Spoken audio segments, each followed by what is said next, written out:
नमस्कार दर्शक बंधु आज राशिफल कार्यक्रम को आपण मानक स्वागत। आसतु प्रथमे जानिबा आज दिन विषय रे। आज आषाढ़ मास 28 दिन जुलाई 12 तारीख शुक्रवार। आषाढ़ शुक्ल पक्ष षष्ठी तिथि दिन 10:53 पर्यंत रहुची। उत्तर फाल्गुनी नक्षत्र संध्या 3:16 पर्यंत रहुची। कन्या चंद्र अहोरात्र 60 दंड पर्यंत। आज जात शिशुर कन्या राशि शूद्रवर्ण नरगण अपराह्न 3:16 पर देवगण। आज शुभ बेला दिन 6:23 पर 7:03 मध्य 9:54 पर 11:37 मध्य। एथिला आज दिन विषय रे। एबे आसंतु जानिबा 12टी राशिर राशिफल विषय रे।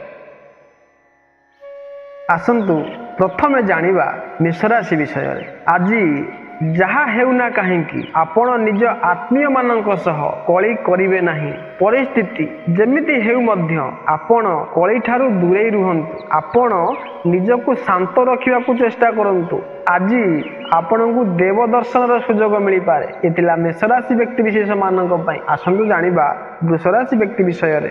आज निज लोक मानक सहित मिसिबार संभावना सुजोग रहिछि। एहा आपणकू हठात खुशी आनीदब। आपणकर पुराणा बंधु आपणकर हृदयर बहुत निकटतर अटंती। आकस्मिक विपद हेतु सतर्क रुहंतु। एतिला वृष राशि व्यक्ति विशेष मानक पई। आसंतु जानिबा मिथुन राशि व्यक्ति विषय रे। आज आपण जानिबाकू पाइबे जे सत्तारे थिबा लोक मानक सहित आपणकर संबंध प्रगाढ़ अछि। एथिरु केही लोक आपणकर सहाय्य पई आगे आसीबे। पुरातन समस्या समाधान अवसर मिल पारे। एथिला मिथुन राशि व्यक्ति विशेष मानक पई।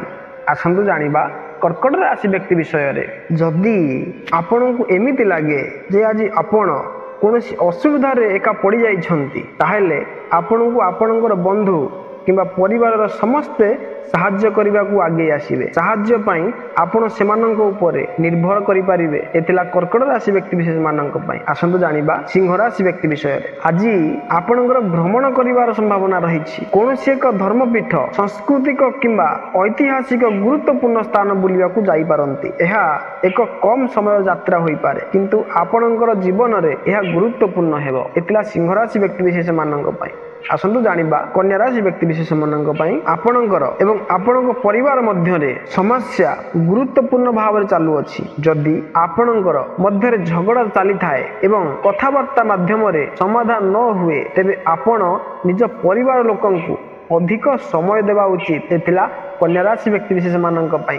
आसंतु जानिबा तुला राशि व्यक्ति विषय। दिनटी क्लेशदायक। आपण जदि आईनगत लडुछंती तेबे आपणकर जितिबा निश्चित। कोनोसी जणे अनुभवी वकीलक परामर्श नियन। चिंतार कोनोसी कारण नाही काहेकि ना उच्च अधिकारी आपणक सपक्ष रे रहिबे। एथिला तुला राशि व्यक्ति विशेष मानक पई। आसंतु जानिबा बिच्छा राशि व्यक्ति विषय रे। आज आपण निजको निजर कोनोसी सामाजिक समस्या रे जड़ित पाइबे। एथिरु मुकुलिबा पई कूटनीतिर साहाय्य नियंतु। एही समस्या आपणक द्वारा होई नथिले मध्य आपण जड़ित होई जाइछंती। गुरु गुरुजनक निंदा व्याथा देई पारे। एथिला बिच्छा राशि व्यक्ति विशेष मानक पई। आसंतु जानिबा धनुराशि व्यक्ति विषय रे। आजिर दिन निज परिवार लोकंक सहित रहिबा पई शुभ दिन अटे। आज आपण सेमानक सहित मिलिमिशि कोनोसी मनोरंजन कार्यक्रम रे भाग नेबे। आज आपण कोनोसी पारिवारिक उत्सव रे मध्य भाग नेबे। एथिला धनुराशि व्यक्ति विशेष मानक पई।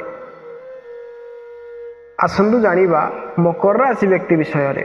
आज आपणकर आत्मविश्वास यार चरम सीमा रे रहिबो। आपण निजर आत्मविश्वास एवं सकारात्मक भावना द्वारा अन्य मानक प्रभावित करिवे किंतु प्रति क्षेत्र रे बाधा और समस्या देखा दे पारे। अजथा व्यय हेबो। कंटा बा मुनिया वस्तु द्वारा आघात पाई पारंती। एतिला मकर राशि व्यक्ति विषय रे। आसंतु जानिबा कुंभ राशि व्यक्ति विशेष मानक पई। आज आपणकू हठात एक हजि जाइथिबा वस्तु किंबा मनोवांछित द्रव्य पाई पारंती। एहा कोनोसी उपहार कोनोसी मूल्यवान वस्तु किंबा कोनोसी महत्वपूर्ण दलील होई पारे। धन लाभ रे मध्य जोग रहिछि। दिनटी प्रतिपद रहिबो। एतिला कुंभ राशि व्यक्ति विशेष मानक पई। आसंतु जानिबा मीन राशि व्यक्ति विषय रे। आज आपणकर भाग्य ही ଆପଣଙ୍କୁ ସଫଳତା ଦେବ। ଆଜି ସବୁକିଛି ଆପଣଙ୍କ ଇଚ୍ଛା ଅନୁସାରେ ହିଁ ହେବ। ଆପଣଙ୍କୁ ଲାଗିବ ସବୁକିଛି ଆପଣଙ୍କ ପରିଶ୍ରମରେ ନ ହୋଇ ଆପଣଙ୍କୁ ଭାଗ୍ୟ ଯୋଗୁଁ ହେଉଛି। ଏହି ସୁଯୋଗର ସମ୍ପୂର୍ଣ୍ଣ ରୂପେ ଲାଭ ଉଠାନ୍ତୁ। ଏହା ଥିଲା 12ଟି ରାଶିର ରାଶିଫଳ ବିଷୟରେ। ଯଦି ଆପଣମାନଙ୍କୁ ଏହି ଭିଡ଼ିଓଟି ଭଲ ଲାଗିଥିବ ନିଶ୍ଚିତ ଭାବରେ ଲାଇକ୍ କରିବେ, ସବସ୍କ୍ରାଇବ୍ କରିବାକୁ ଭୁଲିବେ ନାହିଁ। ରହୁଛି, ନମସ୍କାର, ଜୟ ଜଗନ୍ନାଥ।